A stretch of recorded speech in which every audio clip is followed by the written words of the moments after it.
Hello dear students, welcome to product chemistry class. मेरा नाम है जयदैया और आज के इस लेक्चर में हम आगे बढ़ने वाले हैं। ऑर्गेनिक केमिस्ट्री की रिएक्शन का हम लोग रिवीजन जो है वो स्टार्ट कर चुके थे।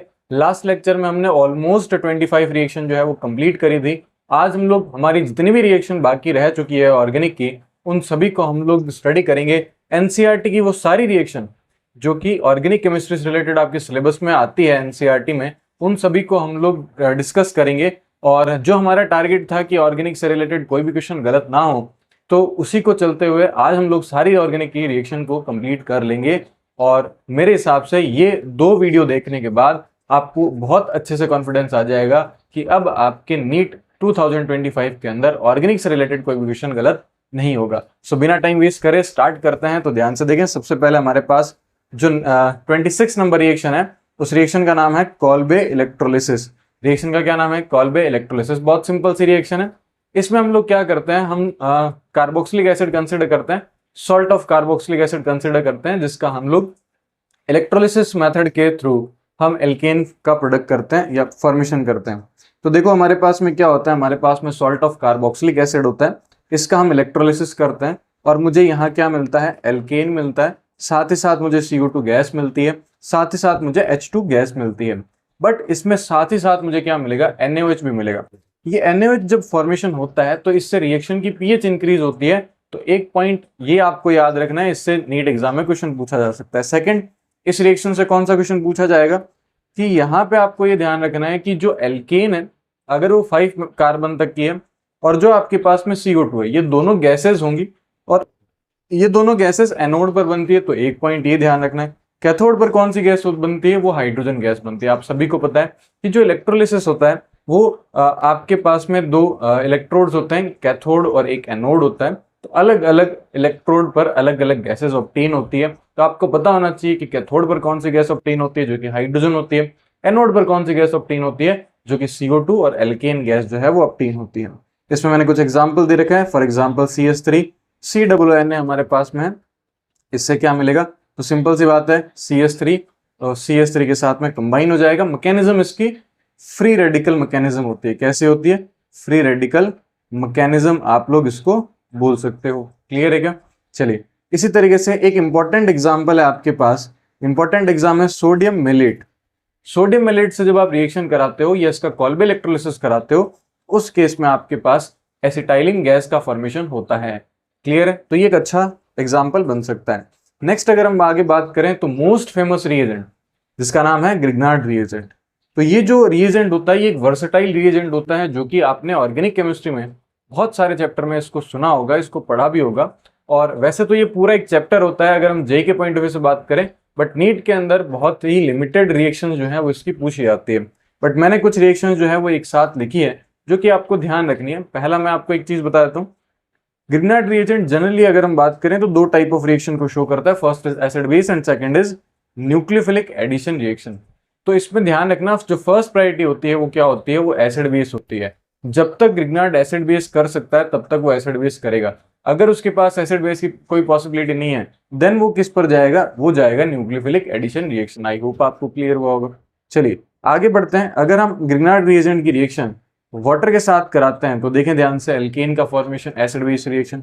ग्रिग्नार्ड रिएजेंट की रिएक्शन ROH के साथ कराते हैं, फिर से यहाँ पे क्या बनेगा? एल्केन का फॉर्मेशन होगा, एसिड बेस रिएक्शन होगी। ग्रिग्नार्ड रिएजेंट की रिएक्शन ROR ईथर के साथ, इंपॉर्टेंट पॉइंट है, ग्रिग्नार्ड रिएजेंट कभी भी ईथर के साथ में रिएक्शन नहीं करता है, तो आप यहाँ लिखेंगे नो रिएक्शन। नेक्स्ट अगर हम बात करें कि ग्रिग्नार्ड रिएजेंट अगर हम बात करें अमोनिया के साथ रिएक्शन, तो भी again acid base reaction. Grignard reagent primary amine के साथ में रिएक्शन, तो भी ये एसिड बेस रिएक्शन होगी। सेकेंडरी अमीन के साथ भी रिएक्शन कराएंगे तो भी ये क्या बनाएगा? एसिड बेस के अकॉर्डिंग प्रोडक्ट बनाएगा। लेकिन एक और इंपॉर्टेंट पॉइंट कि ये 3 डिग्री अमीन के साथ कोई रिएक्शन शो नहीं करता। 3 डिग्री अमीन के साथ में कोई भी रिएक्शन ये शो नहीं करता है, तो ईथर के साथ में रिएक्शन नहीं कर सकता। दूसरा 3 डिग्री अमीन के साथ में रिएक्शन नहीं कर सकता क्योंकि यहाँ इसके पास में हाइड्रोजन नहीं है।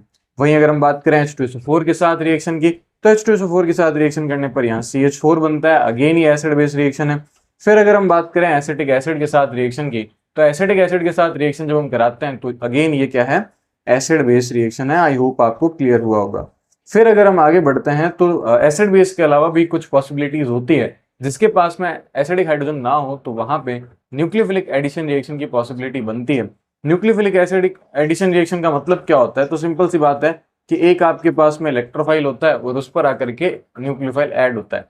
तो एडिशन ऑफ न्यूक्लियोफाइल जो होता है उसी को क्या कहा जाता है? Nucleophilic addition reaction. For example, अगर मेरे पास में फॉर्मल्डिहाइड है और मैंने फॉर्मल्डिहाइड की रिएक्शन किसके साथ करा रखी है? Grignard reagent. इंपॉर्टेंट पॉइंट है, अगर मैं फॉर्मल्डिहाइड की रिएक्शन ग्रिग्नार्ड रिएजेंट के साथ कराता हूं तो मुझे ध्यान रखना, मुझे 1 डिग्री अल्कोहल मिलता है।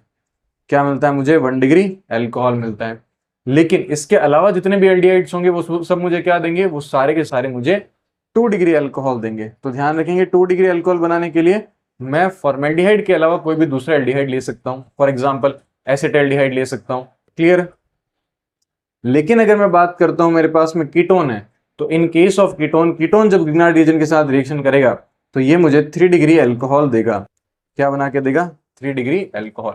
तो 1 डिग्री अल्कोहल बनाना है ग्रिग्नार्ड रिएजेंट से तो फॉर्मल्डिहाइड यूज करेंगे। 2 डिग्री बनाना है तो फॉर्मल्डिहाइड के अलावा बाकी सारे एल्डिहाइड यूज करेंगे। 3 डिग्री बनाना है तो बताओ क्या यूज करेंगे? बिल्कुल कीटोन को हम यूज करेंगे। चलिए आगे अगर हम बात करें तो एसिड हैलाइड, ये एक इंपॉर्टेंट रिएक्शन है।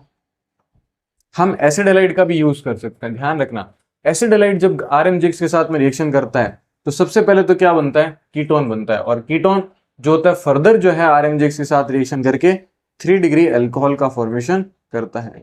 आई होप आपको समझ में आया होगा। वहीं अगर हम आगे बात करें नेक्स्ट पॉइंट, अगर हम बात करें नाइट्राइल्स यानी कि साइनाइड्स की अगर हम बात करें तो ध्यान रखना, नाइट्राइल सिस्टम जो होता है वो जब ग्रिग्नार्ड रिएजेंट के साथ रिएक्शन करता है तो यहां आपको ये कंपाउंड देखने को मिलेगा जिसके अंदर अगर हम इसकी रिएक्शन H3O+ के साथ यानी कि हाइड्रोलिसिस करते हैं तो मुझे इमीन का फॉर्मेशन होता हुआ दिखेगा। ठीक है, और इमीन का फर्दर अगर हम हाइड्रोलिसिस करते हैं तो मुझे क्या दिखेगा? तो मुझे कीटोन देखने को मिलेगा या फिर एल्डिहाइड भी देखने को मुझे मिल सकता है। ये ध्यान जरूर रखेंगे। और अगर हम इसका क्या कराते हैं? NH4Cl के साथ में रिएक्शन कराते हैं तो मुझे डायरेक्टली जो है वो एल्डिहाइड देखने को मिलेगा। नेक्स्ट अगर हम बात करें RMGX की रिएक्शन CO2 के साथ, अगेन NCERT की इंपॉर्टेंट रिएक्शन, कार्बोक्सिलिक एसिड बनता है। NCERT में साफ साफ लिखा हुआ है ग्रिग्नार्ड रिएजेंट अगर CO2 के साथ में कंबाइन होता है तो कार्बोक्सिलिक एसिड का फॉर्मेशन करता है। आई होप आपको समझ में आया होगा। नेक्स्ट अगर हम बात करें कि RMGX जो होता है यानी कि ग्रिग्नार्ड रिएक्शन जो होता है, अगर ये एल्काइल हैलाइड के साथ में रिएक्शन करता है तो यहाँ पे एल्केन का फॉर्मेशन करता है। ये भी एक इंपॉर्टेंट रिएक्शन है, first chapter class 12 halo alkane hello Erin वाले चैप्टर में गिवन है। चलिए मूव करते हैं नेक्स्ट आगे, reduction of aldehyde and ketone. अगर आप एल्डिहाइड और कीटोन का रिडक्शन करते हैं तो आपने पढ़ा होगा कि हमारे पास में different type of reducing agent होते हैं on the basis of their strength. तो स्ट्रेंथ के बेसिस पर अगर हम बात करें तो हमारे पास में almost 3 type of reducing agents होते हैं। First is strong reducing agent, second is milder reducing agent and third is week reducing agents. तो हम लोग जनरली 2 कंसिडर करेंगे। तो आपको पता है कि सबसे स्ट्रॉन्गेस्ट तो कौन सा होता है? लिथियम एल्यूमिनियम हाइड्राइड होता है। बट यहाँ एक NCERT में बहुत इंपॉर्टेंट पॉइंट लिखा हुआ है कि लिथियम एल्यूमिनियम हाइड्राइड जो होता है वो एक एक्सपेंसिव रिएजेंट होता है। और अगर ये एक्सपेंसिव रिएजेंट है तो हम इसको जनरली यूज नहीं कर सकते। तो हमेशा ध्यान रखेंगे जब भी कार्बोक्सिलिक एसिड से आपको अल्कोहल बनाना हो तो आप लिथियम एल्यूमिनियम हाइड्राइड हर बार यूज नहीं कर सकते। अगर आपको कमर्शियली यूज करना है तो पहले आप इसको बदलोगे ईस्टर में। कैसे बदलेंगे? तो कार्बोक्सिलिक एसिड की रिएक्शन मुझे किसके साथ करानी होगी? मुझे अल्कोहल के साथ करानी होगी।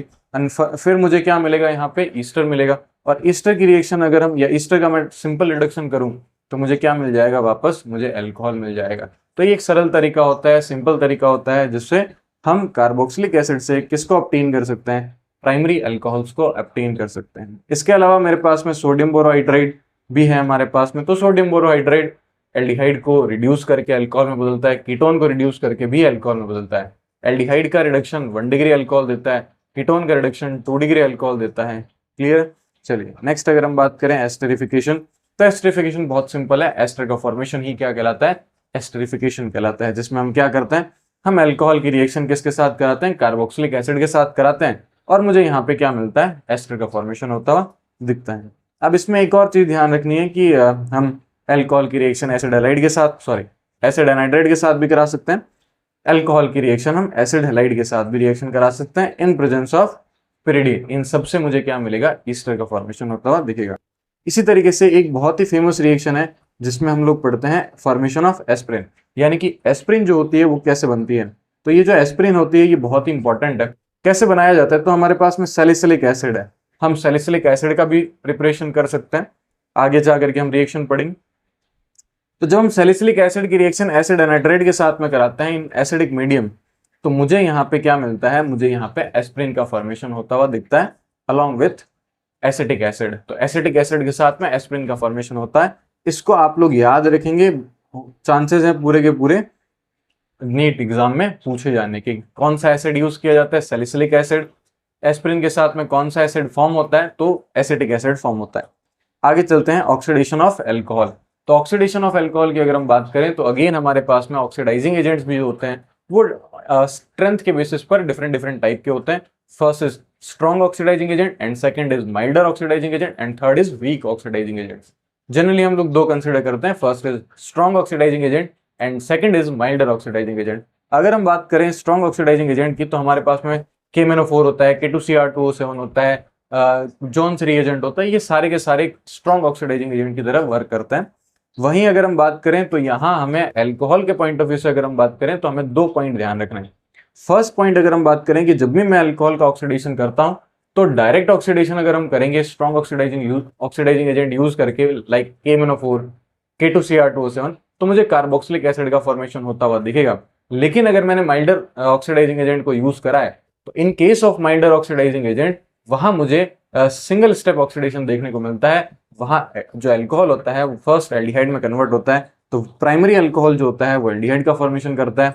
CrO3 हम लोग यूज कर सकते हैं, हम PCC यूज कर सकते हैं। वहीं अगर हम बात करें कि अगर हमारे पास में 2 डिग्री अल्कोहल है, तो in case of 2 degree alcohol जब CrO3 के साथ रिएक्शन करेगा तो ये कीटोन का फॉर्मेशन करेगा। वहीं अगर हम बात करें कि जो 3 डिग्री अल्कोहल है वो ऑक्सीडाइज नहीं होता, तो साफ सिंपल सी बात है कि इसके पास में हाइड्रोजन है, इसके पास में भी हाइड्रोजन है, बट इसके पास में कोई हाइड्रोजन नहीं है, तो ये ऑक्सीडेशन में बिल्कुल भी नहीं जा सकता। एक इंपॉर्टेंट पॉइंट जो कि NCERT में दिया गया है और इससे 2024 में एक अच्छा क्वेश्चन भी पूछा गया कि अगर हमारे पास प्राइमरी अल्कोहल है, तो प्राइमरी अल्कोहल से मुझे एल्डिहाइड ऑब्टेन करने के लिए सबसे बेस्ट ऑक्सीडाइजिंग एजेंट चूज करना है, तो वो NCERT कंसीडर करती है PCC। ध्यान रखेंगे क्या होता है, PCC होता है। तो इसीलिए ध्यान रखेंगे कि a better reagent for oxidation of primary alcohol is PCC। ये NCERT में गिवन है और पिछले साल 2024 में NCERT की इसी लाइन से क्वेश्चन बनाया गया है। अगर आपने मेरा पूरा डिटेल एनालिसिस वाला वीडियो देखा है तो आपने नोटिस किया होगा, और अगर आपने नहीं देखा है तो आप जाकर के जरूर उसको चेक कर लें पेपर से पहले। फिर एक टाइप ऑफ ऑक्सीडेशन और होता है जिसमें हम लोग कॉपर 573 केल्विन टेम्परेचर को यूज करते हैं, जिसमें अगेन वही होता है 1 डिग्री अल्कोहल जो होता है वो एल्डिहाइड को बनाता है, 2 डिग्री अल्कोहल जो होता है वो कीटोन का फॉर्मेशन करता है, जबकि 3 डिग्री अल्कोहल का नॉर्मली ऑक्सीडेशन नहीं होता, बट यहाँ पे ध्यान रखना एलिमिनेशन हो जाता है। एंड फाइनली आप यहाँ बोल सकते हो कि आपको क्या देखने को मिलता है, यहाँ पे आपको देखने को मिलता है एल्कीन। चलिए, एक इंपॉर्टेंट की पॉइंट है जिसको आप लोग ध्यान रखेंगे, डीनेचर्ड अल्कोहल से पूछा गया, और ये जो आपके पास में पॉइंट है इससे हो सकता है नीट एग्जाम में क्वेश्चन पूछे। डीनेचर्ड अल्कोहल सबसे पहले तो क्या होता है, तो मिथेनॉल और इथेनॉल का जो मिक्सचर होता है उसको कहा जाता है डीनेचर्ड अल्कोहल। अब डीनेचर्ड अल्कोहल जो होता है उसमें अगर हम बात करें कि अगर कोई पर्सन डीनेचर्ड अल्कोहल को कंज्यूम करता है, यानी कि इथेनॉल के साथ साथ मिथेनॉल को कंज्यूम करता है, तो उससे होता क्या है कि वो सबसे पहले मिथेनॉल जो होता है वो किस में कन्वर्ट हो जाता है, मिथेनोइक एसिड में कन्वर्ट हो जाता है। तो मिथेनॉल जो होता है सबसे पहले ऑक्सीडाइज होता है मिथेनॉल के अंदर, मिथेनॉल से फिर वो चला जाता है मिथेनोइक एसिड के अंदर। अभी जो मिथेनोइक एसिड होता है वो ब्लाइंडनेस कॉज करता है या फिर डेथ भी कॉज करता है डायरेक्टली।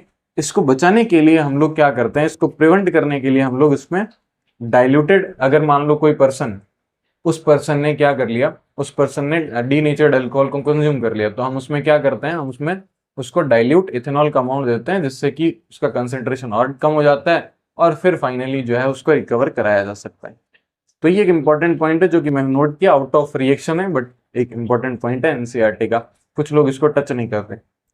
चलिए आगे हम बढ़ते हैं, डिहाइड्रेशन ऑफ अल्कोहल। तो डिहाइड्रेशन ऑफ अल्कोहल में आप एक चीज ध्यान रखेंगे, वैसे तो ये बहुत सिंपल सी रिएक्शन है, अल्कोहल से अगर हम वाटर को निकालते हैं तो मुझे H2SO4 की रिक्वायरमेंट होती है, बट यहाँ टेम्परेचर बहुत इंपॉर्टेंट है। अगर मैं H2SO4 के साथ 443 केल्विन का टेम्परेचर लेता हूँ तो यहाँ पे एल्कीन का फॉर्मेशन होता है। वहीं अगर हम बात करें H2SO4 के साथ 413 केल्विन का टेम्परेचर लेते हैं तो यहाँ पे ईथर का फॉर्मेशन होता है, which is di ethyl ether, अगर हम इथेनॉल की रिएक्शन कराते हैं। तो ये एक इंपॉर्टेंट रिएक्शन है। टेम्परेचर को जरूर देखेंगे कि टेम्परेचर कौन सा गिवन है। अगर आपको टेम्परेचर 443 दिया हुआ है तो उस केस में आपको एल्कीन बनानी है, 413 गिवन है तो उस केस में आपको ईथर का फॉर्मेशन करना है। नेक्स्ट अगर हम आगे चलें तो नेक्स्ट हमारे पास में है स्टीफन रिएक्शन। स्टीफन रिएक्शन बहुत ही सिंपल सी रिएक्शन होती है। इसमें हम लोग क्या करते हैं, इसमें हमारे पास में नाइट्राइल्स होते हैं। नाइट्राइल्स के रिएक्शन हम लोग SnCl to HCl के साथ में कराते हैं। इससे हमें इमीन का फॉर्मेशन होता हुआ दिखता है। इसको क्या कहा जाता है, this is known as imine. और ये जो इमीन होती है इसका फर्दर हाइड्रोलिसिस करके हम क्या कर सकते हैं, हम एल्डिहाइड का फॉर्मेशन कर सकते हैं। आई होप आपको ये समझ में आया होगा।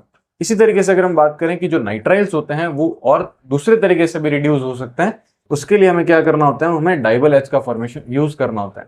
तो डाइबल एच को यूज करके हम किसका फॉर्मेशन कर सकते हैं, हम एल्डिहाइड का फॉर्मेशन कर सकते हैं। तो नाइट्राइल्स जो होते हैं वो एल्डिहाइड में कन्वर्ट हो जाते हैं। वहीं अगर हम बात करें आगे तो डाइबल एच जो होता है वो ईस्टर को भी क्या करता है, वो रिड्यूस करता है। एक और ध्यान रखना, जो डाइबल एच होता है वो ईस्टर को तो रिड्यूस करता है, लेकिन जो NaBH4 होता है वो ईस्टर को रिड्यूस नहीं कर पाता है। ये ध्यान रखेंगे कि NaBH4 जो होता है वो ईस्टर का रिडक्शन नहीं करता है। यानी कि ये जो ईस्टर है, मैं इसकी रिएक्शन अगर हम NaBH4 के साथ कराता हूं तो NaBH4 के साथ में कोई रिएक्शन नहीं होती है, यानी कि कोई रिडक्शन नहीं होता है। क्लियर। चलिए अगर हम आगे बात करें, एक और रिएक्शन है कि एसिड हैलाइड की रिएक्शन। अगर आप R2CD के साथ कराते हो, R2CD के साथ कराने पर आपको क्या मिलता है, कीटोन मिलता है। ये भी एक NCERT की रिएक्शन है। हालांकि सारी रिएक्शन ही हम NCERT के पढ़ रहे हैं, बट ये कुछ अच्छे रिएक्शंस हैं जो कि हम जनरली ध्यान नहीं देते हैं और कई बार इस पे बेस्ड क्वेश्चन आपसे पूछा जा सकता है। चलिए नेक्स्ट हमारे पास में आने वाली है एक और रिएक्शन जो कि हमारे पास में nucleophilic addition reaction. Nucleophilic addition reaction में क्या होता है, मैंने आपको बताया था कि इलेक्ट्रोफिलिक साइड पर न्यूक्लियोफाइल ऐड करता है, उस रिएक्शन को क्या कहा जाता है, न्यूक्लियोफिलिक एडिशन रिएक्शन कहा जाता है। जिसमें हम लोग क्या करते हैं, हम HCN का एडिशन करते हैं। तो सिंपल, अगर आप कीटोन पर HCN का एडिशन करते हो, pH हमेशा ध्यान रखना ग्रेटर देन 7 होनी चाहिए। तो यहाँ पे एक कार्बन पर CN और दूसरे कार्बन पर OH लगता है। ये ध्यान रखें एक बार, क्योंकि हमारे पास में इतना टाइम नहीं है कि हम पूरा डिटेल मैकेनिज्म पढ़ सकें। तो यहाँ ध्यान रखेंगे साइनोहाइड्रिन का फॉर्मेशन होता है। साइनोहाइड्रिन क्या होता है, एक कार्बन पर CN, उसी कार्बन पर OH लगा होगा।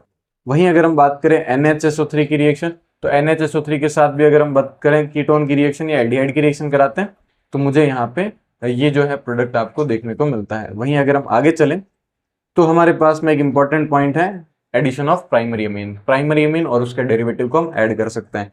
तो ये मैंने कुछ तरीके लिख रखे हैं, ट्रिक मेथड लिख रखे हैं, जिससे आप डायरेक्ट जो है इनके प्रोडक्ट बना सकते हैं। किसी भी एल्डिहाइड और कीटोन की रिएक्शन किसी भी अमोनिया डेरिवेटिव के साथ कराओगे तो यहाँ से सिर्फ आपको क्या निकालना है, वाटर एलिमिनेट करना है। pH हमेशा ध्यान रखनी है 4.5 से 6.0 तक होनी चाहिए।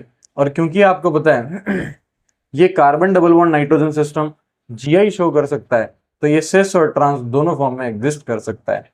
हाँ, अभी हमारे पास में ये सारे एग्जाम्पल GI नहीं करेंगे, बट हाँ सिंपल सी बात है कि अगर मैंने इसको A ले रखा है, इसको B ले रखा है, तो सिंपल सी बात है ये आपस में एक दूसरे से, सॉरी, यहाँ पे जो प्रोडक्ट्स बनेंगे carbon double bond carbon nitrogen system, वो क्या करेंगे, वो GI शो करेंगे। आई होप आपको समझ में आया होगा। चलिए आगे हम बात करते हैं इसी के अंदर। अगर हम Z को चेंज करते रहे, फॉर एग्जांपल मैंने लिखा CH3, तो CH3 से अगर हम कराएंगे तो हमारे पास में यहाँ सेम CH3 बन जाएगा। हाइड्रोक्सिलामीन यूज करोगे तो ऑक्साइम जो है एज ए प्रोडक्ट मिलता है। हाइड्राजीन यूज करते हो तो हाइड्राजोन एज ए प्रोडक्ट मिलता है। इसी तरीके से फिनाइल हाइड्राजीन यूज करते हो तो फिनाइल हाइड्रोजोन जो है एज ए प्रोडक्ट आपको देखने को मिलता है। वहीं अगर आप 2,4 DNP यूज करते हो, यानी कि 2,4 डाई नाइट्रोफिनाइल हाइड्राजीन, वहीं आपको क्या मिलता है, 2,4 डाईफिनाइल हाइड्राजोन जो है आपको 2,4 डाई नाइट्रो फिनाइल हाइड्राजीन जो है आपको देखने को मिलता है।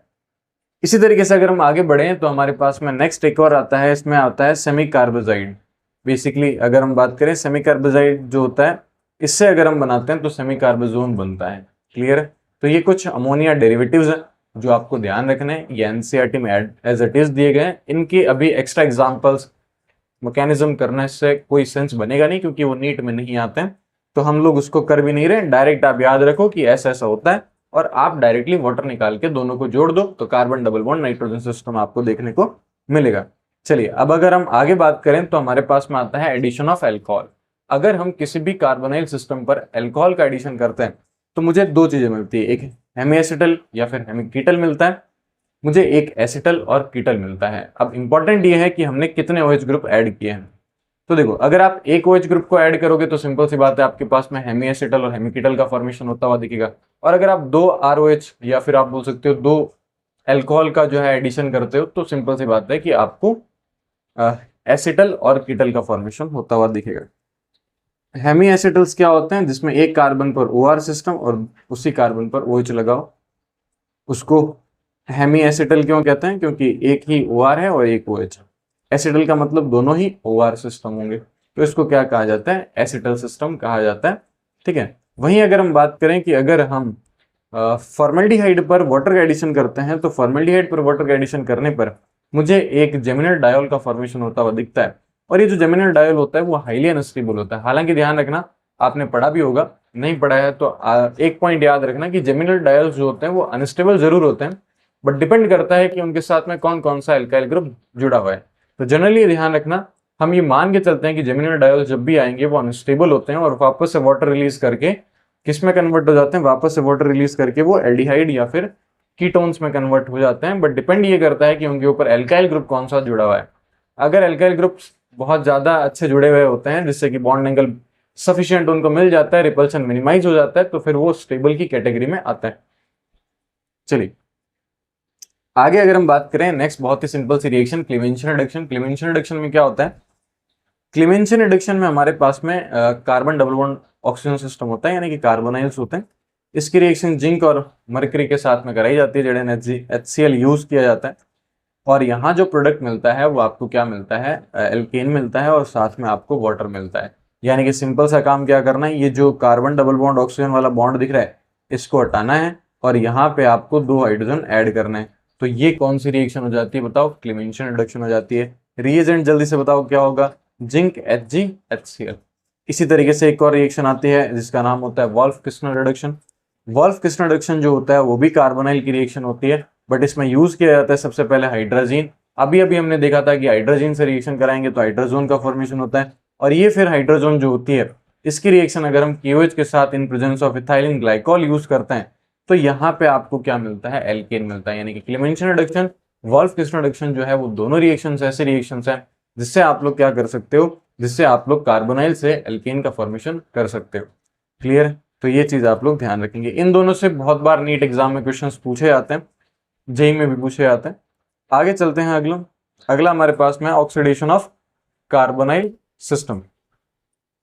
तो अगर आप कार्बोनाइल का ऑक्सीडेशन करते हैं, तो मैंने आपको अभी भी बताया था कि ऑक्सीडाइजिंग एजेंट्स हमारे पास में on the basis of their strength 3 type के होते हैं, स्ट्रॉन्ग, माइल्डर एंड वीक। हम जनरली स्ट्रॉन्ग को अगर हम बात करें तो स्ट्रॉन्ग वो होते हैं जो एल्डिहाइड को किस में बदल देंगे, कार्बोक्सिलिक एसिड में बदल देंगे।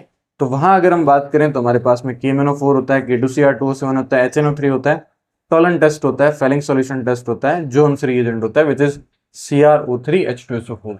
तो ये कुछ रिएजेंट्स होते हैं जो क्या करते हैं, जो एल्डिहाइड को किस में बदल देते हैं, कीटोन में बदल देते, सॉरी एल्डिहाइड को कार्बोक्सिलिक एसिड में बदल देते हैं।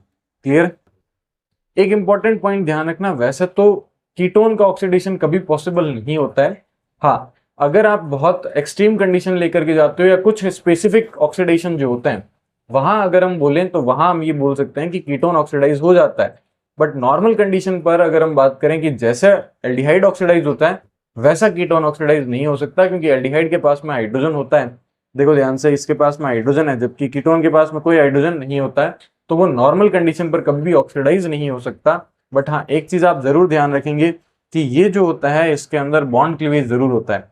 तो जब आप इनका ऑक्सीडेशन करोगे तो यहाँ बॉन्ड क्लीवेज होगा और ये कार्बोक्सिलिक एसिड में बदल जाता है। बट ये तभी होता है जब आप कौन सी कंडीशन लेके आते हो, विग्रस कंडीशन लेते हैं। और विग्रस कंडीशन का मतलब होता है कि एक्सट्रीम कंडीशन लेकर के जाते हैं। ये रूम टेम्परेचर पर तो बिल्कुल भी नहीं होगा। तो यहाँ पे 3 पॉसिबिलिटी है कि 1-2 वाला बॉन्ड ब्रेक हो सकता है और 2-3 वाला बॉन्ड जो है वो ब्रेक हो सकता है।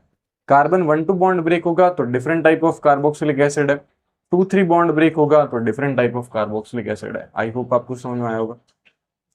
चलिए इसी को आगे हम कंटिन्यू करते हैं, टॉलन टेस्ट को डिस्कस करते हैं। टॉलन टेस्ट पूरा डिटेल हम लोग नहीं पढ़ेंगे, ये एक रिएक्शन है जो कि आपको याद रखनी है। हालांकि रिएक्शन बेस्ड क्वेश्चन इस पर कम पूछे जाते हैं, आपसे ये पूछा जाता है कि कौन सा कंपाउंड टॉलन टेस्ट दे सकता है। इसमें एक और चीज आपको ध्यान रखनी है कि टॉलन टेस्ट में होता क्या है, बेसिकली एक टाइप ऑफ ऑक्सीडेशन रिएक्शन ये होती है जिसमें हम लोग क्या करते हैं, हम एल्डिहाइड यूज करते हैं और अमोनियकल सिल्वर नाइट्रेट को यूज करा जाता है इन बेसिक मीडियम। और फिर यहाँ आपको जो एल्डिहाइड होता है वो ऑक्सीडाइज होकर के किसमें बदलता है, कार्बोक्सिलिक एसिड के सॉल्ट के अंदर वो है कन्वर्ट हो जाता है। वहीं अगर हम बात करें फेलिंग सॉल्यूशन टेस्ट की, तो फेलिंग सॉल्यूशन टेस्ट एक टाइप ऑफ सॉल्यूशन इसके अंदर यूज किया जाता है, जो कि दो डिफरेंट टाइप ऑफ सॉल्यूशंस होते हैं, solution A and solution B. Solution A जो होता है ये फिक्स होता है, इस पर भी पिछले साल क्वेश्चन पूछा हुआ है। क्या क्वेश्चन है कि सॉल्यूशन ए जो है वो कौन सा होता है, तो ध्यान रखेंगे aqueous solution of copper sulphate है, एनसीईआरटी ने इसी को मान के रखा है तो आप इसी को मानेंगे। और दूसरा जो सॉल्यूशन बी है वो होता है सोडियम पोटेशियम टार्टरेट, यानी कि टार्टरिक एसिड होता है, उसका सॉल्ट होता है सोडियम पोटेशियम। सबसे इंपॉर्टेंट जो कि आपको याद रखना है वो इंपॉर्टेंट पॉइंट ये है, क्या इंपॉर्टेंट पॉइंट है, एक सेकंड, हाँ, तो इंपॉर्टेंट पॉइंट आपके पास में ये है कि जो एलिफेटिक एल्डिहाइड्स होते हैं, ध्यान रखना, एलिफेटिक एल्डिहाइड टोलेंट टेस्ट भी देते हैं, फेलिंग सॉल्यूशन टेस्ट भी देते हैं, ये याद रखेंगे फर्स्ट पॉइंट। लेकिन जो एरोमेटिक एल्डिहाइड्स होते हैं वो सिर्फ और सिर्फ टोलेंट टेस्ट देते हैं। तो एक पॉइंट इंपॉर्टेंट है कि अगर आपको एलिफेटिक और एरोमेटिक एल्डिहाइड में डिफरेंशिएट करना है, एलिफेटिक और एरोमेटिक एल्डिहाइड में अगर आपको डिफरेंशिएट करना है, तो उस केस में आप लोग क्या यूज करोगे, आप यूज करोगे फेलिंग सॉल्यूशन टेस्ट। आप क्या यूज करोगे, फेलिंग सॉल्यूशन टेस्ट। तो कई बार पूछा जाता है एलिफेटिक एल्डिहाइड और एरोमेटिक एल्डिहाइड को डिफरेंशिएट करने के लिए हम क्या यूज करते हैं, तो आप जरूर ध्यान रखेंगे क्या यूज करते हैं, हम फेलिंग सॉल्यूशन टेस्ट को यूज कर सकते हैं। अब एक बात और आती है कि कार्बोक्सिलिक एसिड क्या Tollens test Fehling solution test दे सकते हैं, तो बिल्कुल नहीं दे सकते। लेकिन एक एसिड है विच इज फॉर्मिक एसिड, तो फॉर्मिक एसिड जो होता है वो टोलेंट टेस्ट दे सकता है, क्योंकि उसके पास में ये एक एल्डिहाइडिक सिस्टम देखने को मिलता है। तो ऐसा सिस्टम होने की वजह से वो टोलेंट टेस्ट भी दे सकता है और फेलिंग सॉल्यूशन टेस्ट भी दे सकता है। हालांकि ये एनसीईआरटी में तो डिस्कस नहीं, बट आप ध्यान रखना एक एक्स्ट्रा पॉइंट की तरह है। कीटोन्स कभी भी क्या नहीं देते, टोलेंट टेस्ट और फेलिंग सॉल्यूशन टेस्ट नहीं देते। इसके अलावा भी टोलेंट टेस्ट में बहुत सारी चीजें पढ़ी जा सकती है, बट हम सिर्फ और सिर्फ एग्जाम ओरिएंटेड ही पढ़ रहे हैं, इसीलिए हम ज्यादा इसमें डिटेल नहीं पढ़ने वाले हैं। नेक्स्ट अगर हम बात करें हेलोफॉर्म रिएक्शन, तो बहुत सिंपल सी होती है हेलोफॉर्म रिएक्शन। इसमें होता क्या है कि जो हमारे पास में एल्डिहाइड्स होते हैं या कार्बोनाइल सिस्टम्स होते हैं, उनकी रिएक्शन हम लोग सोडियम हाइपोहैलाइड के साथ कराते हैं। और सोडियम हाइपोहैलाइड जो होता है वो क्या होता है, NaOI अगर आप यूज करोगे तो ये आयोडीन वाला जो है कंपाउंड बन जाएगा। बेसिकली ये क्या होता है, NaOX होता है, इसको हम बोलते हैं सोडियम हाइपोहैलाइड, आयोडाइड इसको बोल सकते हो, टाइट आएगा, ठीक है। तो ये क्या होता है कि ये जो एल्डिहाइड होता है ये कन्वर्ट हो जाता है सॉल्ट ऑफ कार्बोक्सिलिक एसिड में, साथ में यहाँ पे क्या बनता है, यहाँ पे फॉर्मेशन होता है हेलोफॉर्म का। किसका फॉर्मेशन होता है, ये हेलोफॉर्म का फॉर्मेशन होता है। इस वजह से इस रिएक्शन का नाम होता है हेलोफॉर्म रिएक्शन। इसमें ध्यान क्या रखना है कि कौन कौन से कंपाउंड हेलोफॉर्म दे सकते हैं। हालांकि मैं अगर बात करूं तो हेलोफॉर्म बहुत ही अच्छी रिएक्शन होती है और उसको डिटेल में पढ़ने में बहुत अच्छा सा टाइम कंज्यूम होता है। लेकिन क्योंकि नीट एग्जाम में इतना नहीं पूछा जाता, तो नीट एग्जाम में जो स्पेसिफिक पूछा जाता है वही हम बात करेंगे, कौन कौन से कंपाउंड देते हैं। तो ऐसे कंपाउंड्स जिनके पास में CH3 ग्रुप जुड़ा हो, यानी कि मिथाइल कार्बोनाइल एंड मिथाइल कार्बिनॉल्स जो होते हैं, मिथाइल कार्बोनाइल्स एंड मिथाइल कार्बिनॉल्स जो होते हैं वो क्या देते हैं, वो हमारे पास में क्या दे सकते हैं, हेलोफॉर्म रिएक्शन जो है वो दे सकते हैं। ये चीज आप लोग ध्यान जरूर रखेंगे। चलिए आगे अगर हम बात करें एल्डोल कंडेंसेशन की, तो देखो हेलोफॉर्म की मैकेनिज्म आपसे ज्यादा पूछी नहीं जाएगी, ठीक है, तो ये चीज आप लोग जरूर ध्यान रखेंगे। फिर अगर हम बात करें एल्डोल कंडेंसेशन की, तो एल्डोल कंडेंसेशन वो कंपाउंड्स या वो एल्डिहाइड देते हैं जिनके पास में अल्फा हाइड्रोजन होता है। जिनके पास में अल्फा हाइड्रोजन होता है वो एल्डोल दे सकते हैं। और इसमें होता क्या है, बहुत सिंपल सी रिएक्शन है। इस रिएक्शन में क्या होता है कि हम दो मॉलिक्यूल किसके लेते हैं, एल्डिहाइड के लेते हैं जिसके पास में अल्फा हाइड्रोजन होता है, और वो दोनों मॉलिक्यूल आपस में रिएक्शन करते हैं और एक फाइनल जो प्रोडक्ट बनता है वो बनता है बीटा हाइड्रोक्सी कार्बोनाइल कंपाउंड। कौन सा प्रोडक्ट बनता है बताओ, बीटा हाइड्रोक्सी कार्बोनाइल कंपाउंड का फॉर्मेशन होता है। और ये जो बीटा हाइड्रोक्सी कार्बोनाइल कंपाउंड होता है, अगर आप उसको हीट करते हो तो यानी कि कंडेंसेशन करते हैं जब इसका, तो मुझे क्या मिलता है, alpha beta unsaturated carbonyls compound मिलता है। क्या मिलता है, अल्फा बीटा अनसैचुरेटेड कार्बोनाइल्स जो है वो मुझे देखने को मिलते हैं। इंपॉर्टेंट पॉइंट, एल्डोल 3 टाइप का होता है। First is simple aldol, second is cross aldol, third is intramolecular aldol. Simple aldol का अंदर हमारे पास में एक ही एल्डिहाइड, एक ही टाइप ऑफ एल्डिहाइड्स होते हैं। क्रॉस में 2 डिफरेंट टाइप ऑफ एल्डिहाइड्स होते हैं। अगर हम इंट्रामोलिकुलर एल्डोल की बात करें तो एक ही मॉलिक्यूल होगा, बट उसमें 2 डिफरेंट टाइप ऑफ कार्बोनाइल्स हो सकते हैं, यानी 2 डिफरेंट टाइप ऑफ एल्डिहाइड हो सकते हैं। फॉर एग्जाम्पल मैंने सिर्फ और सिर्फ क्रॉस एल्डोल का ही एग्जाम्पल लिया है क्योंकि इंट्रामोलिकुलर एल्डोल एनसीईआरटी में नहीं है। क्रॉस एल्डोल में आप लोग ध्यान रखेंगे कि दो डिफरेंट टाइप ऑफ हमारे पास में क्या है, एल्डिहाइड्स होते हैं। बहुत सिंपल है, सबसे पहले ये सेल्फ एल्डोल करेगा जिसको सिंपल एल्डोल कहा जाता है, ये भी सेल्फ एल्डोल करेगा जिसको सिंपल एल्डोल कहते हैं। तो दो प्रोडक्ट तो सिंपल एल्डोल से आएंगे। वहीं अगर हम बात करें करना क्या होता है, बहुत सिंपल सा तरीका है। फर्स्ट एक एल्डिहाइड लो, उसका ऑक्सीजन यूज करेंगे, सेकंड जो एल्डिहाइड होगा उसका अल्फा हाइड्रोजन यूज करेंगे। तो किसी एक का अल्फा हाइड्रोजन यूज करो, किसी दूसरे का ऑक्सीजन यूज करो, और यहां से क्या निकाल दो, वाटर निकाल दो। जैसे वाटर निकाल दोगे फाइनल आपका प्रोडक्ट जो है कंडेंस प्रोडक्ट मिल जाएगा। अगर आपको सिर्फ एल्डोल प्रोडक्ट चाहिए तो ये डबल बॉन्ड को हटाओ, यहाँ OH लगा दो, तो फाइनली आपको क्या मिलेगा, एल्डोल प्रोडक्ट मिल जाएगा। इसी तरीके से क्रॉस एल्डोल में क्या होता है कि किसी एक का अगर आपने ऑक्सीजन लिया है तो दूसरे का क्या ले लो आप लोग, दूसरा जो अलग कंपाउंड है उसका अल्फा कार्बन ले लो, और फिर जिसका अल्फा कार्बन फर्स्ट में लिया था उसका ऑक्सीजन ले लो। तो ये इस तरीके से आप लोग जो है वो क्या कर सकते हो, एल्डोल का ट्रिक मेथड से जो है इसका प्रोडक्ट बना सकते हो। अगर आपको इसकी ट्रिक और अच्छे से सीखनी है तो मैंने इस थोड़े दिन पहले जो हमारा रिसेंट वीडियो है उसमें आपको एल्डोल पूरा डिटेल में मिलेगा, कैनिजारो भी पूरा डिटेल में मिलेगा, वहां से जाकर के आप लोग जो है चीजें देख सकते हैं। चलिए आगे अगर हम बात करें, नेक्स्ट है हमारे पास में कैनिजारो रिएक्शन।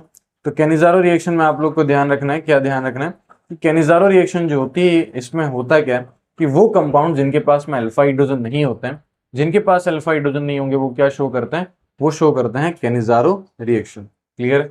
चलिए अगर हम बात करें तो हमारे पास में एक कंपाउंड होता है जो कि क्या होता है, ऑक्सीडाइज होता है, और दूसरा जो कंपाउंड होता है वो क्या होता है, वो रिड्यूस हो रहा होता है।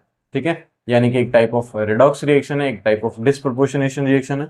तो ये चीज आप लोग को ध्यान रखनी है कि एक रिडॉक्स रिएक्शन है, डिस्प्रपोर्शनेशन रिएक्शन, ये भी तीन टाइप की होती है, simple Cannizzaro, cross Cannizzaro and third is intramolecular Cannizzaro. तो ध्यान रखेंगे कि जो इंट्रामोलिकुलर कैनिजारो होती है वो रिडॉक्स तो होती है बट वो डिस्प्रपोर्शनेशन नहीं होती है। हालांकि इंट्रामोलिकुलर कैनिजारो एनसीईआरटी में तो गिवन ही है, तो ये एक्स्ट्रा पॉइंट है आपके लिए, वो आप लोग ध्यान रखेंगे। अगर आपके पास में क्रॉस कैनिजारो गिवन हो तो क्रॉस कैनिजारो के केस में ध्यान रखेंगे कि जो डिफरेंट दोनों अलग अलग आपको जो एल्डिहाइडिक सिस्टम दे रखे होंगे उसमें आपको ये ध्यान रखना है कि जो मोर इलेक्ट्रोफिलिक होगा उसका तो ऑक्सीडेशन होगा, और जो लेस इलेक्ट्रोफिलिक होगा उसका रिडक्शन होगा। मोर इलेक्ट्रोफिलिक का ऑक्सीडेशन होता है, लेस इलेक्ट्रोफिलिक का रिडक्शन होता है। फॉर एग्जाम्पल अगर हम बात करें तो हमारे पास में बेंजल्डिहाइड है, बेंजल्डिहाइड की रिएक्शन अगर हम कराते हैं किसके साथ में, फॉर्मल्डिहाइड के साथ, तो फॉर्मल्डिहाइड जो होता है वो मोर इलेक्ट्रोफिलिक है। क्यों? क्योंकि यहाँ पे अगर आप बॉन्ड पोलराइज कराओगे तो यहाँ पॉजिटिव चार्ज बहुत ज्यादा आएगा, जबकि इस पॉजिटिव चार्ज को कौन सेटिस्फाई करेगा, फिनाइल सेटिस्फाई कर देगा, यानी कि पीएच जो बेंजीन रिंग है वो रेजोनेंस के थ्रू इसको सेटिस्फाई कर देगी। इस वजह से ये लेस इलेक्ट्रोफिलिक है और ये मोर इलेक्ट्रोफिलिक है। तो जो मोर इलेक्ट्रोफिलिक होता है वो तो ऑक्सीडाइज होता है, और जो लेस इलेक्ट्रोफिलिक होता है वो रिड्यूस होता है। आई होप आपको ये क्लियर हुआ होगा। तो ये कैनिजारो और एल्डोल कंडेंसेशन जो है वो आप अच्छे से सीख सकते हो। चलिए आगे अगर हम बात करें तो carboxylic acid PCl3, PCl5, SOCl2 इनके साथ भी रिएक्शन करता है और एसिड हैलाइड का फॉर्मेशन करता है। किसका फॉर्मेशन करता है? एसिड हैलाइड का फॉर्मेशन करता है। ध्यान रखेंगे कार्बोक्सिलिक एसिड इनके साथ रिएक्शन करके एसिड हैलाइड का फॉर्मेशन करता है। चलिए नेक्स्ट अगर हम बात करें तो कार्बोक्सिलिक एसिड अमोनिया के साथ भी रिएक्शन करता है, और अमोनिया के साथ में रिएक्शन करके ये सॉल्ट बनाता है। फिर इसका अगर हम हीट करते हैं तो मुझे अमाइड का फॉर्मेशन मिलता है। अमाइड का हाइड्रोलिसिस करोगे तो कार्बोक्सिलिक एसिड मिलता है, आप लोग ध्यान रखेंगे। यहाँ सबसे इंपॉर्टेंट है, हम लोग क्या बनाते हैं, थैलिमाइड बनाते हैं। तो थैलिमाइड कैसे बनाया जाता है? थैलिक एसिड से थैलिमाइड बनाया जाता है। ये जो थैलिक एसिड होता है उसकी रिएक्शन सबसे पहले अमोनिया के साथ कराई जाती है, और ये इस तरीके का कॉम्प्लेक्स बनता है, या फिर बोल सकते हो सॉल्ट बनता है, और इसको हीट करके यहाँ से वाटर निकाला जाता है। तो सबसे पहले थैलामाइड बनता है। थैलामाइड को स्ट्रॉन्ग हीट करने पर यहाँ से NH3 गैस रिलीज हो जाती है, और मुझे यहाँ पे क्या मिलता है, थैलिमाइड मिलता है। इस थैलिमाइड को हम आगे यूज करेंगे जब हम गैब्रियल थैलिमाइड सिंथेसिस पढ़ेंगे। चलिए आगे बढ़ते हैं हम लोग, रिडक्शन ऑफ कार्बोक्सिलिक एसिड। तो रिडक्शन ऑफ कार्बोक्सिलिक एसिड की अगर हम बात करें तो हमारे पास में कार्बोक्सिलिक एसिड जो होता है वो स्ट्रॉन्ग रिड्यूसिंग एजेंट की प्रेजेंस में एल्कोहल में कन्वर्ट हो जाता है। ये मैंने आपको पहले भी बताया था। ठीक है, तो ये ध्यान रखेंगे, अगर आपके पास में माइल्ड रिड्यूसिंग एजेंट है तो वो किस में कन्वर्ट होता है, एल्डिहाइड में, फिर उसके बाद में वो जाता है अल्कोहल में। फिर हमारे पास में 45 रिएक्शन आती है जो कि है डिकार्बोक्सिलेशन रिएक्शन। डिकार्बोक्सिलेशन रिएक्शन में क्या होता है, हम सोडा लाइम की रिएक्शन कराते हैं सॉल्ट ऑफ कार्बोक्सिलिक एसिड के साथ। तो सोडा लाइम की रिएक्शन होती है सॉल्ट ऑफ कार्बोक्सिलिक एसिड के साथ। सोडा लाइम क्या होता है, NaOH एंड CO, और यहाँ क्या मिलता है मुझे, एल्कीन का फॉर्मेशन होता हुआ दिखता है। जो कार्बोक्सिलिक एसिड आपने लिया था उससे एक कार्बन का एल्कीन आपको मिलता है। फॉर एग्जाम्पल मैंने एसिटिक एसिड का सॉल्ट लिया था, तो इसकी रिएक्शन अगर हम किसके साथ कराते हैं, हम सोडा लाइम के साथ कराते हैं, तो मुझे जो प्रोडक्ट मिलेगा वो क्या मिलेगा, वो मुझे मिलेगा CH4। सही है, तो एक कार्बन जो है वो CO2 गैस जो है वो रिलीज कर देता है, तो इसीलिए हम लोग इसको क्या बोलते हैं, डी कार्बोक्सिलेशन। डी का मतलब डिलीट होना और कार्बोक्सिलेशन का मतलब क्या होता है, मतलब CO2 गैस जो है वो डिलीट होती है। लेकिन इंपॉर्टेंट है कि अगर आपने फॉर्मिक एसिड का सॉल्ट कंसिडर किया है तो फॉर्मिक एसिड का सॉल्ट आपको हाइड्रोजन गैस देता है, कोई भी एल्केन नहीं देता। क्यों, क्योंकि ये CO2 निकल जाती है बाहर, अब कोई भी कार्बन नहीं बचा, तो सिंपल लास्ट प्रोडक्ट आपका क्या मिलेगा, वो मिलेगा आपको हाइड्रोजन गैस। अगली जो रिएक्शन आती है वो हमारे पास में है हेल-वोल्डहाल्ड जेलेंस्की रिएक्शन, HVZ भी बोलते हैं इसको, HVZ, हेल-वोल्डहाल्ड जेलेंस्की रिएक्शन। इसमें क्या होता है कि ये जो अल्फा कार्बन होता है इस पर आकर के हेलोजन जुड़ जाता है, तो रिएक्शन किसके साथ कराते हैं, रेड फॉस्फोरस X2 के साथ कराते हैं, और सेकंड इसका वाटर के साथ रिएक्शन कराया जाता है। अल्फा कार्बन पर हेलोजन आकर के जुड़ जाना, इसको क्या कहा जाता है, इसको बोलते हैं HVZ, Hell Volhard Zelinsky reaction. Carboxylic acid के अल्फा कार्बन पर अगर हेलोजन जुड़ता है तो इसको HVZ रिएक्शन कहा जाता है। आगे चलते हैं हम लोग reduction of nitro compound. Reduction of nitro compound की बात करें तो नाइट्रो कंपाउंड यानी कि नाइट्रो एल्केन जो होते हैं, नाइट्रो एल्केन का रिडक्शन H2PD इथेनॉल के साथ करा सकते हैं, तो मुझे अमीन मिलता है। लेकिन यहाँ पे एक इंपॉर्टेंट पॉइंट है, हम मेटल के थ्रू भी रिडक्शन कर सकते हैं। मेटल के थ्रू जब रिडक्शन करते हैं तो हमारे पास में दो टाइप ऑफ मेटल हैं, एक तो SN है और एक Fe है।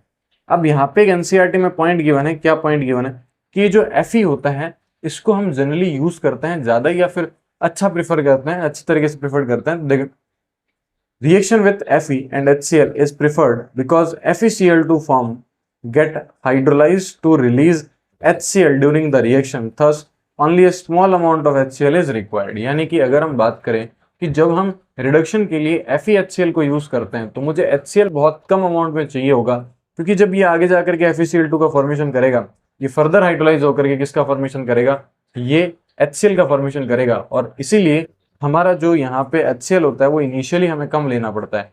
अगर हम SN के केस में बात करें तो SN के केस में ऐसा नहीं होता है, SN के केस में हमें HCl ज़्यादा लेना पड़ता है।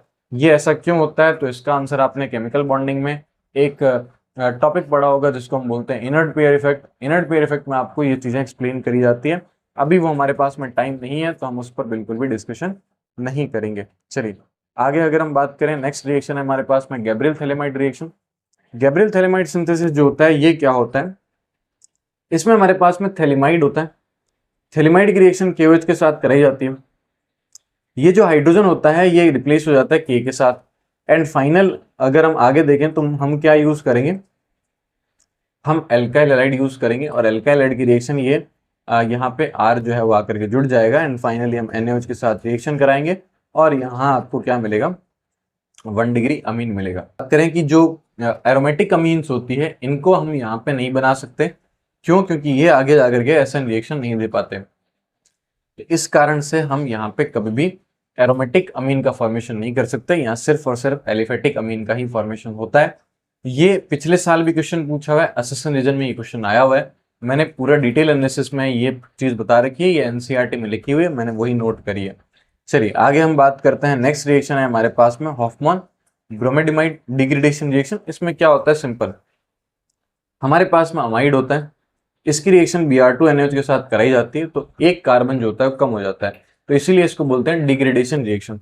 यहाँ मुझे क्या मिलता है, यहाँ मुझे अमीन मिलती है, साथ में क्या मिलता है, Na2CO3 मिलता है, और साथ में क्या मिलता है, NaBr मिलता है, और साथ में क्या मिलता है मुझे, H2O मिलता है। चलिए, तो इसमें एक कार्बन कम जो है, जो भी आप अमाइड लोगे, मान लो अमाइड में आपके पास में 5 कार्बन है तो अमीन में आपको 4 कार्बन मिलेगा, एक कार्बन कम हो जाता है। आगे चलें अगर हम बात करें तो नेक्स्ट हमारे पास में आता है कार्बिलमिन टेस्ट। कार्बिलमिन टेस्ट जो होता है ये एक इंपॉर्टेंट रिएक्शन होती है, ध्यान रखना है, इसको हम आइसोसाइनेट टेस्ट भी बोलते हैं। और यहाँ पे आप लोग ये ध्यान रखेंगे कि जो कार्बिलमिन टेस्ट होता है वो सिर्फ और सिर्फ प्राइमरी अमीन ही दे पाता है, इसके अलावा ना तो सेकेंडरी दे पाता है ना ही टर्सरी दे पाता है। तो एक ये इंपॉर्टेंट टेस्ट बन जाता है कि अगर आपको प्राइमरी, सेकेंडरी और टर्सरी को डिस्टिंग्विश करना है तो आप वहां पे क्या यूज कर सकते हो, कार्बिलमिन टेस्ट को कंसिडर कर सकते हो। होता क्या है, कार्बेनमिल में हम लोग क्लोरोफॉर्म की रिएक्शन कराते हैं KOH के साथ में 1 डिग्री अमीन की रिएक्शन कराते हैं और इसको गर्म करते हैं। तो यहाँ पे क्या बनता है, आइसोसाइनाइड बनता है। और ये जो आइसोसाइनाइड बनता है ये हमें ये बताता है कि आपको जो कंपाउंड दिया गया था वो एक प्राइमरी अमीन था। सेकेंडरी और टर्सरी अमीन कभी भी रिएक्शन नहीं देते हैं, ध्यान रखना। फिर अगर हम आगे बात करें तो नेक्स्ट रिएक्शन है डाइजोटाइजेशन रिएक्शन। डाइजोटाइजेशन रिएक्शन में क्या होता है कि जो अमीन होता है प्राइमरी अमीन वो HNO2 के साथ या फिर NNO2 HCl के साथ रिएक्शन करके यहाँ पे क्या बनाता है, डाइजोनियम सॉल्ट बनाता है। ये जो डाइजोनियम सॉल्ट होता है वो अनस्टेबल होता है, इसको हम सेपरेट नहीं कर सकते। क्लियर है? तो ये सीधा इंस्टेंट हाइड्रोलाइज होकर के अल्कोहल का फॉर्मेशन कर देता है।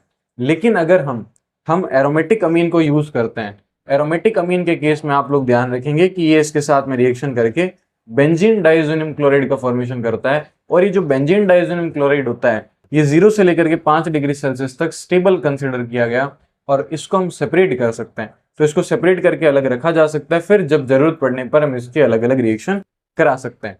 2 डिग्री और 3 डिग्री अमीन जो होते हैं वो डिफरेंटली रिएक्शन करते हैं। तो कुछ लोग ऐसा भी बोलते हैं कि 2 डिग्री और 3 डिग्री अमीन जो होती है वो डाइजोटाइजेशन रिएक्शन शो नहीं कर सकती। 2 डिग्री शो कर सकती है बट वो आगे फाइनल प्रोडक्ट नहीं बना सकती जैसा कि 1 डिग्री बनाती है। इसीलिए आप जनरली लिख सकते हो कि 2 degree and 3 degree reaction show ही नहीं करती, या फिर आप क्या लिख सकते हो 2 degree and 3 degree amine react with HNO2 differently अलग अलग तरीके से रिएक्शन करते हैं। जो आपका डिजायर्ड प्रोडक्ट होता है, जो डाइजोनियम सॉल्ट होता है, वो नहीं बनता उनसे। चलिए आगे अगर हम बात करें तो सबसे इंपॉर्टेंट रिएक्शन की अगर हम बात करें तो BDC की रिएक्शन अगर हम किसके साथ कराते हैं, हम Cu2Cl2 के साथ कराते हैं, HCl के साथ। तो यहाँ आपके पास में क्लोरोबेंजीन बनता है। Cu2Br2 के साथ कराते हैं तो ब्रोमोबेंजीन बनता है, जिसमें आपने सेंड में रिएक्शन, गाटरमान रिएक्शन ये आपने पढ़ी होगी। इसी तरीके से अगर हम बात करें CuCN के साथ अगर हम कराते हैं तो बेंजीन नाइट्राइल मिलता है। CuHCl के साथ अगेन क्लोरोबेंजीन, CuHBr के साथ अगेन ब्रोमोबेंजीन। इसी तरीके से Ki के साथ कराते हैं तो आयोडोबेंजीन मिलता है। HBF4 के साथ हीट करेंगे तो फ्लोरोबेंजीन मिलेगा।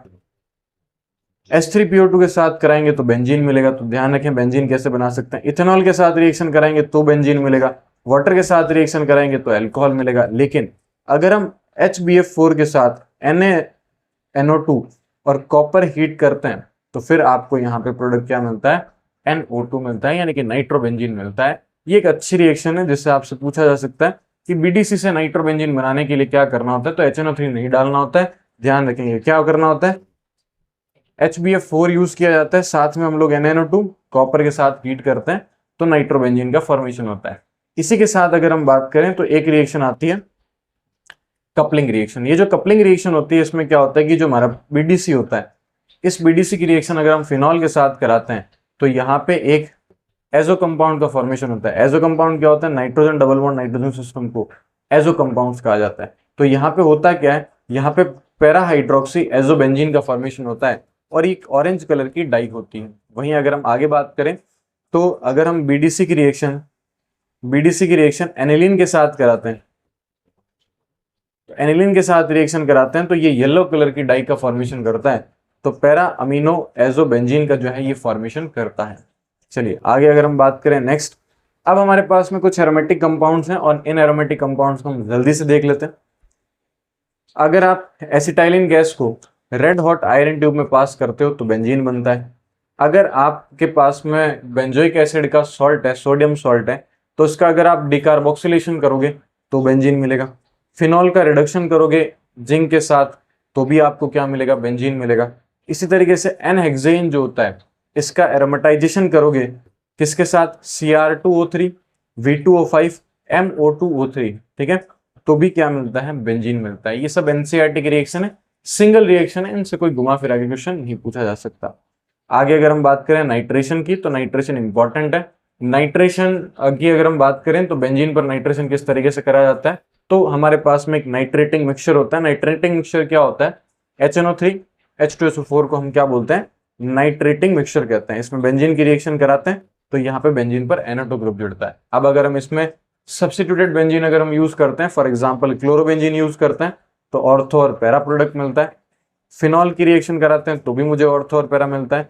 और अगर हम एनिलीन की रिएक्शन कराते हैं, ये इंपॉर्टेंट है, इसको याद कर लेना, ठीक है। इसको क्या याद करना है तो देखो ध्यान से, आना तो क्या चाहिए था, ऑर्थो और पैरा प्रोडक्ट आना चाहिए था, बट यहाँ पे मेटा प्रोडक्ट जो है वो डोमिनेट करता है ऑर्थो से। 47% इसका देखने को मिलता है, जबकि ऑर्थो का 2% ही देखने को मिलता है और पैरा का 51% देखने को मिलता है। ये क्यों होता है, तो देखें ध्यान से। ये इस वजह से होता है कि एसिडिक मीडियम, क्योंकि आपने HNO3 और H2SO4 ले रखा है, तो ये एसिडिक मीडियम में ये क्या करता है, ये एक इस तरीके से आयन का फॉर्मेशन करता है। और ये जो आयन होता है, ये जो अमोनियम एनिलीनियम आयन होता है, ये क्या होता है, अब ये बन जाएगा मेटा डायरेक्टिंग।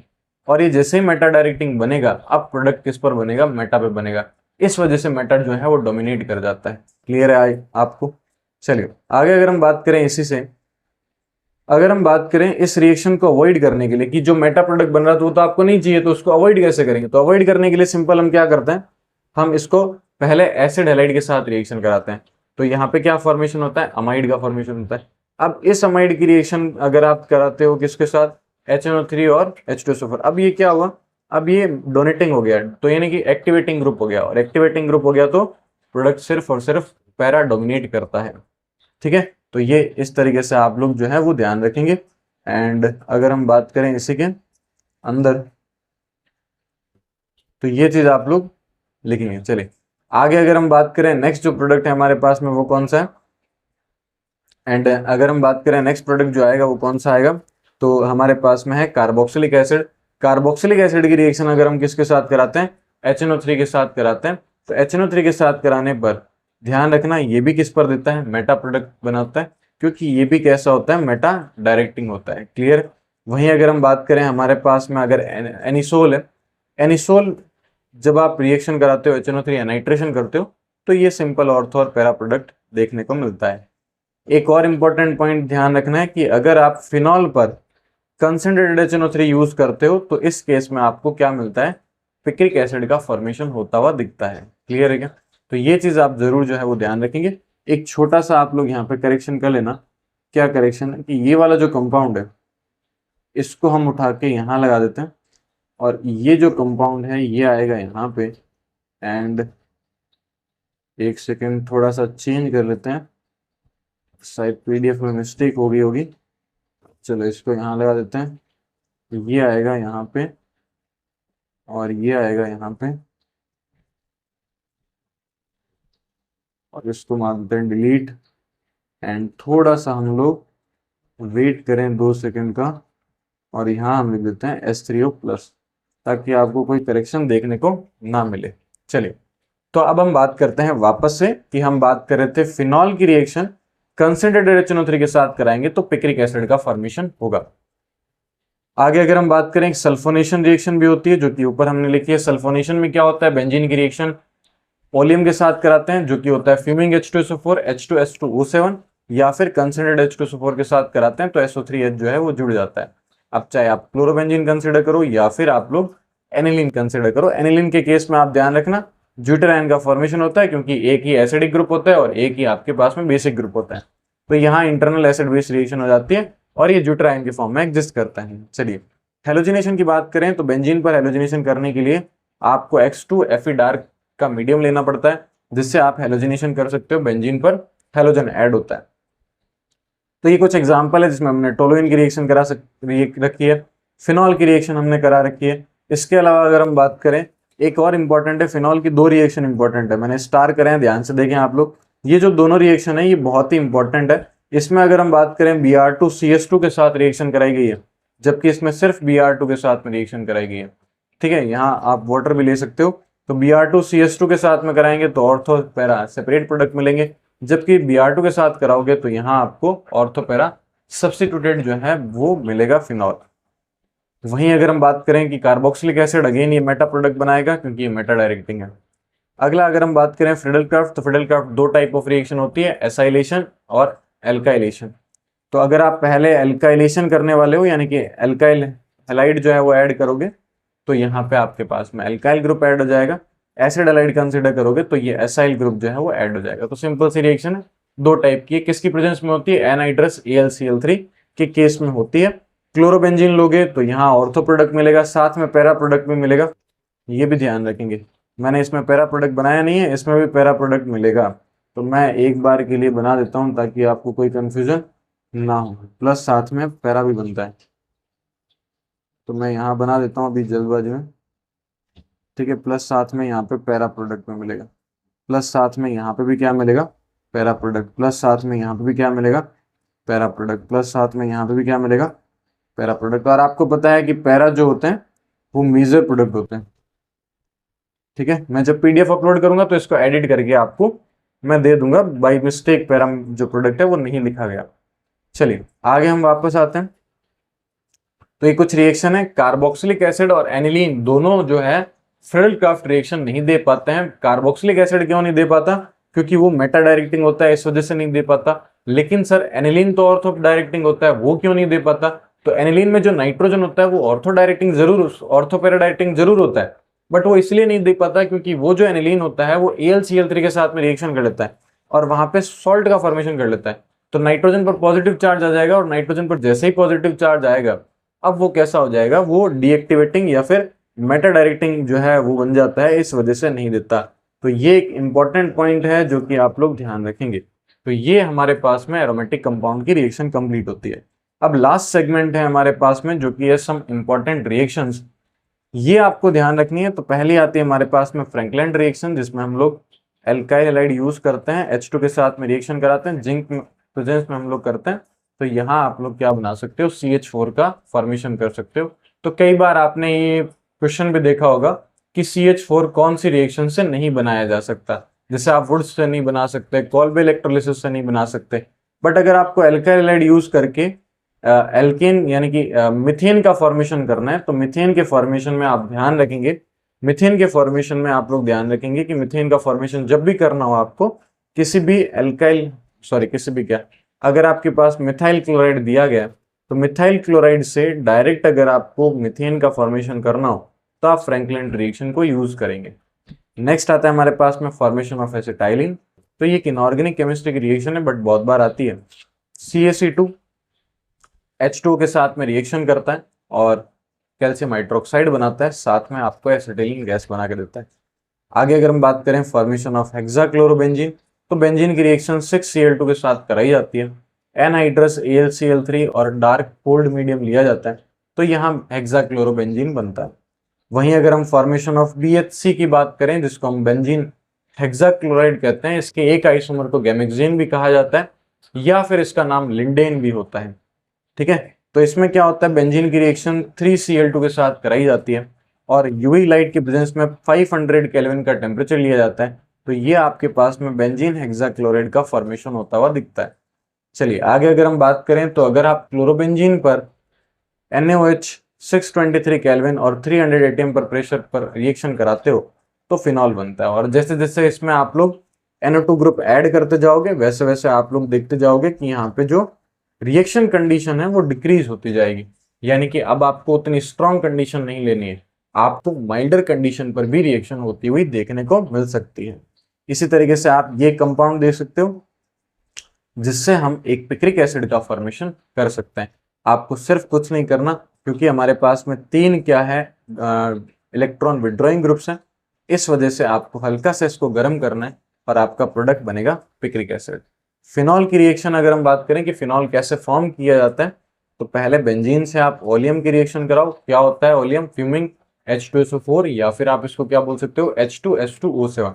एंड यहाँ पे अगर आप बात करो तो ये आपके पास में बेंजीन सल्फोनिक एसिड बनता है, इसकी रिएक्शन बेस के साथ कराओगे तो फिनॉल बनेगा एसिड बेस से। क्यूमीन से भी कर सकते हो, O2 के साथ रिएक्शन कराओ तो ये क्यूमीन पेरोक्साइड बनता है, इसकी रिएक्शन H+H2 के साथ कराओगे तो साथ में फिनॉल प्लस साथ में आपको एसीटोन मिलता है। वहीं अगर हम बात करें आगे कॉल्बे रिएक्शन की, जिसमें हम लोग क्या करते हैं, फिनॉल की रिएक्शन NaOH के साथ में करते हैं तो ये फिनॉक्साइड आयन बनता है, इसकी रिएक्शन CO2 के साथ H+ के साथ कराएंगे तो आपको सैलिसिलिक एसिड मिलेगा। सिमिलर अगर हम बात करें, एक रिएक्शन और आती है जो कि हमारे पास में राइमर-टाइमन रिएक्शन। राइमर-टाइमन रिएक्शन जो होती है उसमें क्या होता है, फिनॉल की रिएक्शन हम लोग क्लोरोफॉर्म के साथ कराते हैं in aqueous medium of NaOH, या फिर बोल सकते हैं एल्कलाइन मीडियम आप लोग लेते हो और यहाँ पे ये जो कंपाउंड है वो कुछ इस तरीके से बनता है। एंड वहीं अगर हम आगे देखें तो इसकी रिएक्शन NaOH के साथ कराओगे तो ये एक CHO ग्रुप जो है वो बन जाएगा। एंड फाइनली यहाँ पे क्या मिलता है, सैलिसिलिक सैलिसिलडिहाइड जो है वो देखने को मिलता है। आगे अगर हम बात करें फिनॉल का ऑक्सीडेशन करोगे तो Na2Cr2O7 से आपको मिलेगा बेंजोक्विनॉल। आगे अगर हम बात करें फॉर्मेशन ऑफ मिथेनॉल तो कार्बन मोनोऑक्साइड की रिएक्शन H2 के साथ करा के इन प्रेजेंस ऑफ ZNO और Cr2O3 के साथ कराओगे तो फाइनली प्रोडक्ट क्या मिलता है, मिथेनॉल का फॉर्मेशन होता है। इसी के आगे अगर हम बात करें इटार्ड रिएक्शन तो ये ऊपर वाली ही इटार्ड रिएक्शन है, ये बाकी इटार्ड रिएक्शन बिल्कुल भी नहीं है। Only Etard reaction is this reaction, ठीक है, तो ये नोट कर लेना जल्दी से। चलिए, तो क्या होता है, टोलुइन की रिएक्शन कराई जाती है क्रोमिल क्लोराइड के साथ, एंड जो क्रोमिल क्लोराइड है ये कॉम्प्लेक्स बनाता है, इसका हाइड्रोलिसिस आपको बेंजेल्डिहाइड देता है। फिर से अगर आपको टोलुइन से कोई दूसरे मेथड से एल्डिहाइड बनाना हो तो दूसरा मेथड भी है, CrO3 यूज कर सकते हो, एसिटिक एनहाइड्राइड यूज कर सकते हो, इससे आपको क्या मिलेगा, बेंजेल्डिहाइड मिलेगा। टोलुइन की रिएक्शन Cl2HNO के साथ कराते हो तो पहले फोटो एलोजिनेशन होगा, जिसमें कंडीशन लिखी होती है कि हम लोग जेमिनल डाइहैलाइड बनाते हैं, जेम डाइहैलाइड बनाते हैं, और ये जो जेम डाइहैलाइड होता है ये अनस्टेबल होता है, ये वाटर के साथ रिएक्शन करके पहले जेम डायोल बनाता है, और जेम डायोल जो होता है वो आपको पता है अनस्टेबल होता है, वो क्या बना देता है, एल्डिहाइड बना देता है। आगे चलें अगर हम बात करें तो नेक्स्ट हमारे पास में आता है गाटरमान कॉच रिएक्शन, जिसमें हम बेंजीन की रिएक्शन किसके साथ कराते हैं, कार्बन मोनोऑक्साइड HCl के साथ, एनहाइड्रस Cl या फिर CuCl के साथ। तो यहां मुझे क्या मिलता है, बेंजिल्डिहाइड मिलता है। 13th नंबर रिएक्शन की अगर हम बात करें ऑक्सीडेशन ऑफ एल्काइल बेंजीन, तो यहाँ बेंजीन पर जो भी एल्काइल ग्रुप होगा वो KMnO4 KOH की प्रेजेंस में ऑक्सीडाइज हो जाएगा, एंड फाइनली यहाँ पे क्या आ जाएगा, कार्बोक्सिलिक एसिड, कोई भी टाइप का हो। फॉर एग्जाम्पल अगर हमारे पास में ये भी हो तो इससे भी क्या होता है, इससे भी प्रोडक्ट जो बनेगा वो आपके पास में कार्बोक्सिलिक एसिड ही बनेगा। क्लियर। चलिए, लास्ट जो रिएक्शन है हमारे पास में वो है controlled oxidation of alcohol, sorry ये अल्कोहल नहीं है, इसको भी मैंने गलत लिख दिया, तो इसको हम लोग करेक्ट कर लेते हैं। तो ये हो जाएगा हमारे पास में कंट्रोल्ड ऑक्सीडेशन, इसको एक सेकेंड हम करेक्ट कर लेते हैं, कंट्रोल्ड ऑक्सीडेशन ऑफ एल्केन। एक सेकेंड, अगर हम थोड़ा सा इसको सही करना चाहें तो ये बन जाएगा आपके पास, ये आएगा एल्केन। चलिए, तो ये होता है कंट्रोल्ड ऑक्सीडेशन ऑफ एल्केन। तो इसमें क्या होता है कि हमारे पास में जो मीथेन होता है इसका ऑक्सीडेशन अगर हम कॉपर की प्रेजेंस में करते हैं तो मिथेनॉल मिलता है, अगर हम मोलिब्डेनम के ऑक्साइड के प्रेजेंस में करते हैं तो एल्डिहाइड मिलता है, अगर हम मैंगनीज के एसीटेट के फॉर्म में करते हैं तो मुझे एसिटिक एसिड मिलता है। ध्यान रखना, ऑर्डिनरी एल्केन जो होते हैं वो रजिस्ट करते हैं ऑक्सीडेशन को, बट ये जो 3 डिग्री हमारे पास में एल्केन होता है वो ऑक्सीडाइज हो जाता है KMnO4 से, और KMnO4 से ऑक्सीडाइज होकर के क्या बनाता है, ये बनाता है हमारे पास में अल्कोहल। आई होप आपको ये क्लियर हुआ होगा। ये जो कुछ खराब चीजें मैंने लिख दी है गलती से, मैं उसको अवॉइड कर देता हूँ या मिटा देता हूँ कुछ इस तरीके से, ठीक है क्या। चलिए, क्योंकि हमने हाइलाइटर जो है वो मिटा दिया था, हाँ तो वापस हम ले लेते हैं। तो ये चीजें जो है आप लोग याद रखेंगे, ये आपका पूरा का पूरा जो है ऑर्गेनिक का रिएक्शन का जो पार्ट है वो हमने 2 लेक्चर में कवर कर लिया है। आई होप आपको समझ में आया होगा, एंड आप सभी को all the best for your NEET exam.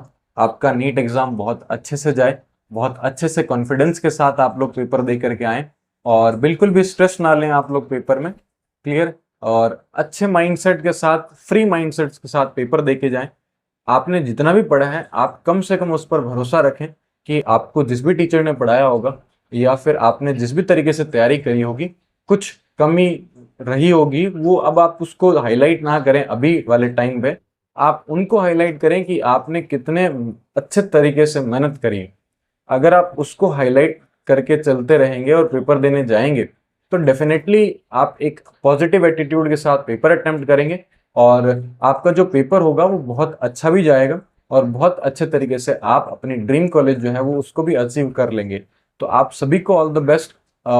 फिर से मैं आपको यही बोलूँगा कि बिना स्ट्रेस लेकर के आप पेपर देने जाएं, बहुत अच्छा पेपर करके आएंगे। पेपर के बाद हम वापस से मिलेंगे जिसमें हम लोग पेपर का पूरा NCERT wise organic chemistry, inorganic chemistry और फिजिकल केमिस्ट्री का अलग तरीके से पूरा डिटेल डिस्कशन जो है वो हम लोग करेंगे। हम ये देखेंगे कि इस बार जो पेपर आएगा 2025 में उसमें क्या क्या नए चेंजेस देखने को मिलेंगे, और एनसीईआरटी से वो कितना रिलेवेंट होगा और कौन कौन से लाइन से एनसीईआरटी के क्वेश्चंस बनाए गए होंगे। क्लियर है? सो ऑल द बेस्ट, मिलते हैं नेक्स्ट वीडियो के अंदर, तब तक के लिए गुड बाय।